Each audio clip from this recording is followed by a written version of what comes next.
આજે આપણે ભીંડાનું શાક બનાવશું, જેના માટે અમે 500 ગ્રામ ભીંડા લીધા છે અને એ પ્રમાણે અલગ અલગ ક્વોન્ટિટી લઈશું. પહેલાં તો ભીંડાના શાક બનાવવા માટે તેલ લઈશું, પછી આપણે જીરું અને હિંગની જરૂર પડશે. ત્યારબાદ આ છે લસણ મરચાંની પેસ્ટ છે, જેને આપણે દહીંમાં નાખીને પહેલાં પેસ્ટ તૈયાર કરી લઈશું અને એ રીતે આપણે બનાવીશું. તો ચલો આપણે ચાલુ કરીએ. આપણે શાકમાં બનાવવા માટે પહેલાં પેસ્ટ તૈયાર કરી લઈએ છીએ, જેના માટે આપણે લસણ મરચું લીધું છે.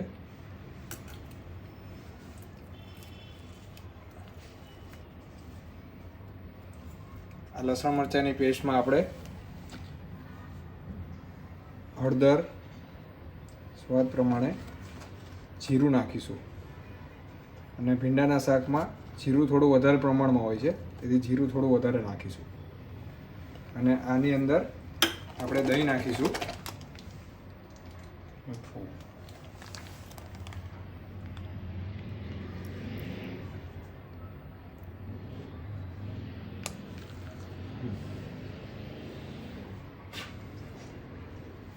અને સ્વાદ અનુસાર નમક લઈ લઈશું.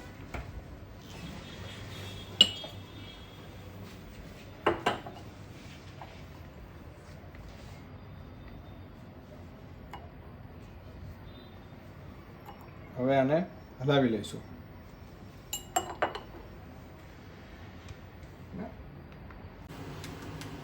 સૌથી પ્રથમ તો આપણે થોડુંક જાડું વાસણ લેવાનું છે કે જેથી ભીંડોને આપણી ચટણી ચોંટે નહીં. આપણે 500 ગ્રામ ભીંડો લીધો છે, એ પ્રમાણે આપણે 4 પાવડા તેલ લઈ લઈશું.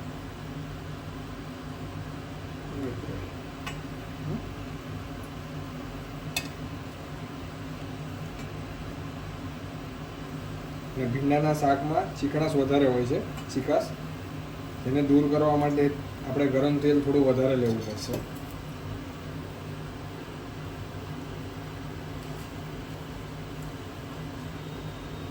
તેલને થોડું ગરમ થવા દઈએ.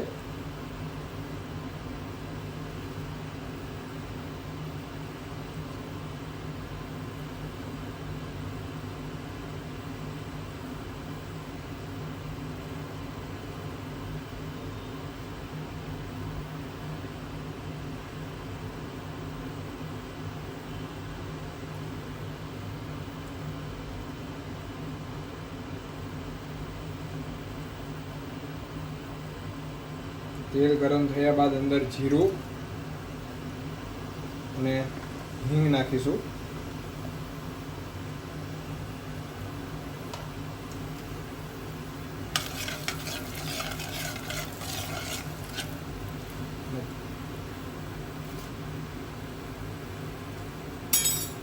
ત્યારબાદ તેમાં ભીંડા ઉમેરીશું.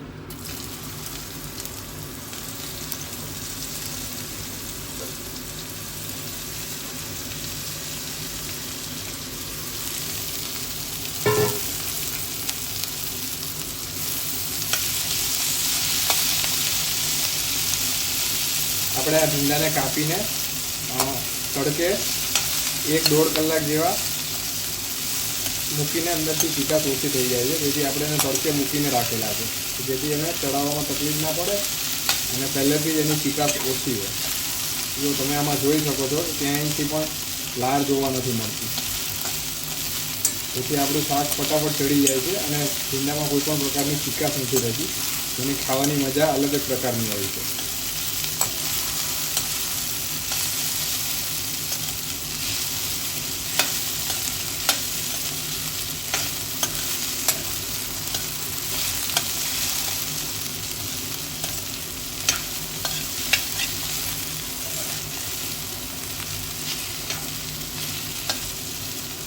આપ તમે જોઈ શકો છો, ક્યાંય પણ લાર જોવા નથી મળતી, ક્યાંક ક્યાંક માત્ર જોવા મળે છે. એના માટે થઈને આપણે ભીંડાને થોડીવાર ચડવા દઈએ, તો જેથી એને લાળ બધી જતી રહે અને ખાવામાં થોડી ક્રિસ્પી લાગે. આ રીતે છૂટો કરી દઈશું, જેથી દરેક ભીંડો સારી રીતે ચડી જાય.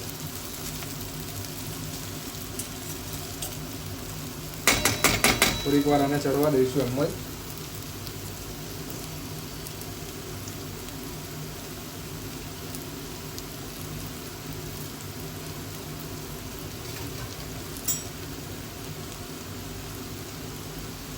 અને ભીંડો તૈયાર છે ત્યાં સુધી આપણી ચટણી પણ તૈયાર કરી દીધી છે. ફરી રિપીટ કરું છું, આપણે આ ચટણીમાં લસણ મરચું લીધું છે ખાંડેલું, એની અંદર આપણે જીરું નાખ્યું છે દળેલું, અને મીઠું નાખ્યું છે સ્વાદ અનુસાર, અને હળદર નાખેલી છે, અને દહીં નાખીને આપણે આ રીતે એકદમ મેસઅપ કરી લીધી છે.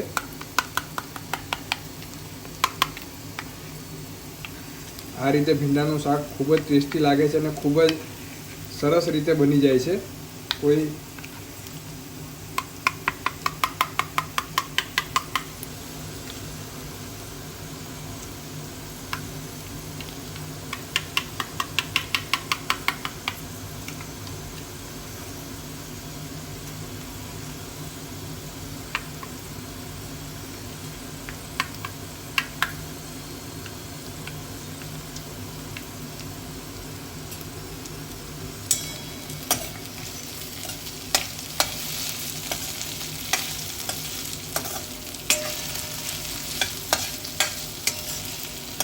ભીંડાનું શાક બનાવતી વખતે તેમાં જરાક પણ પાણીનો ઉપયોગ નથી કરવાનો.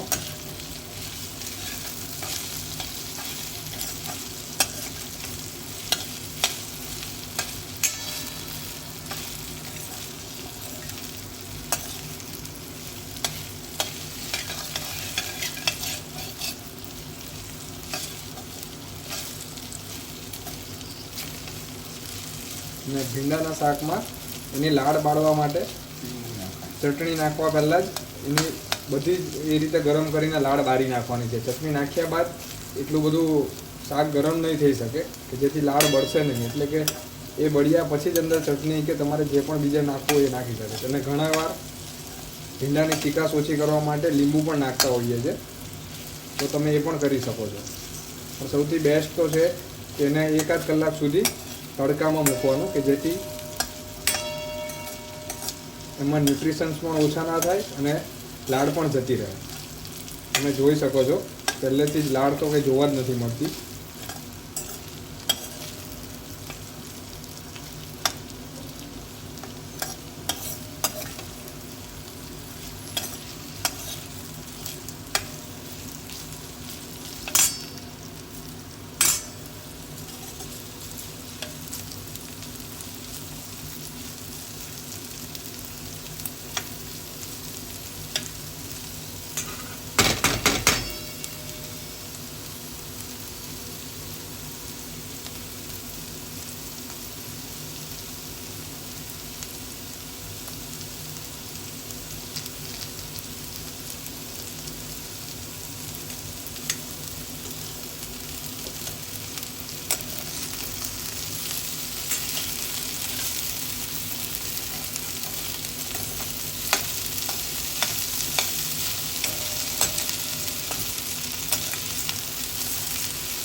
તમે જોઈ શકો છો ભીંડા એકદમ જ કોરા થઈ ગયા છે, ક્યાંય પણ લાળ હોય તેવું દેખાતું નથી. આ રીતે તમે ચેક કરી શકો છો.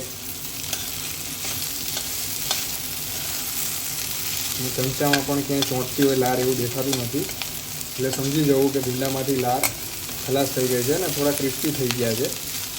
હવે આપણે આપણી તૈયાર કરેલી પેસ્ટ ઉમેરીશું અને પછી ફરી એકવાર ચડવા દઈશું.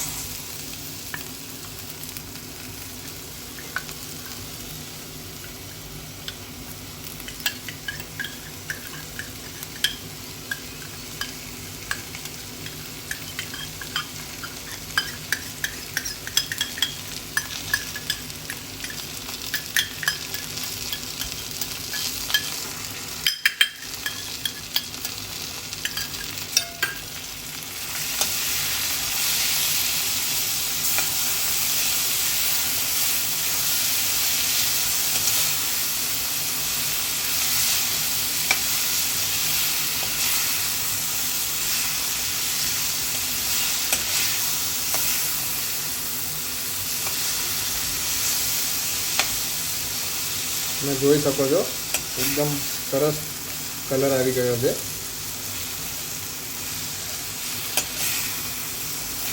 દહીંને લીધે ખૂબ જ સરસ ટેસ્ટ આવે છે.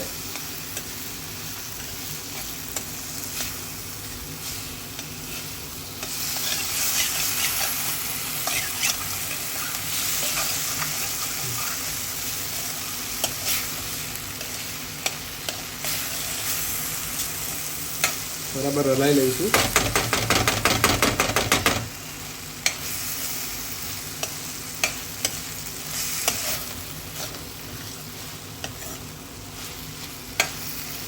ફરી પાછું આપણે ચડવા માટે મૂકી દઈશું.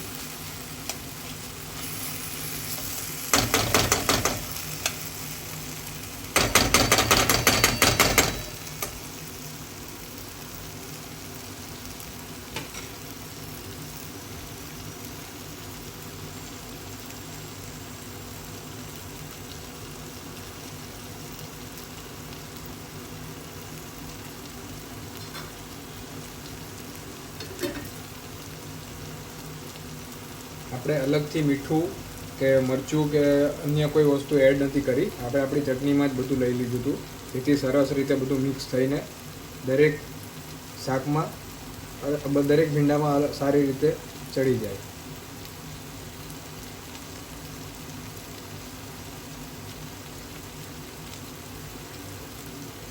શાકમાંથી તેલ છૂટું પડી ગયું એવું દેખાય છે. એકવાર ફરી હલાવી લઈશું.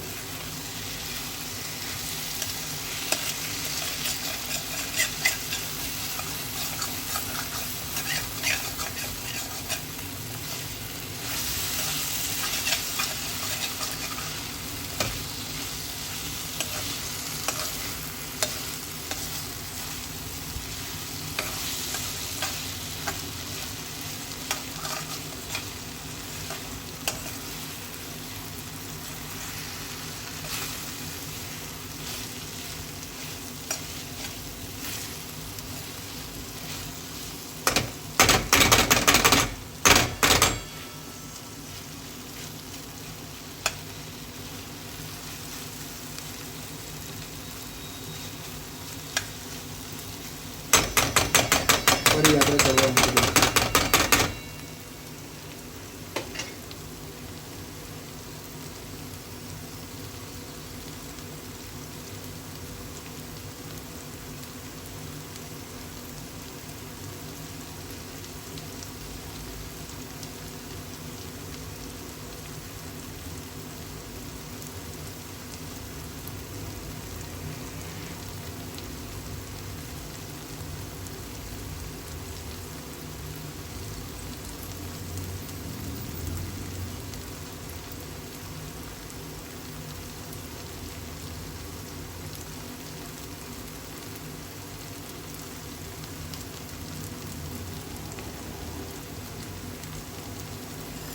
ખૂબ જ સરસ લાગે છે દેખાવમાં. તમે જોઈ શકો છો.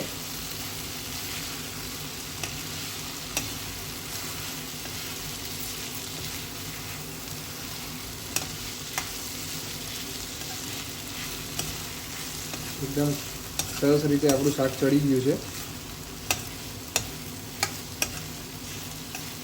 અને ચીકાશ પણ ગાયબ થઈ ગઈ છે.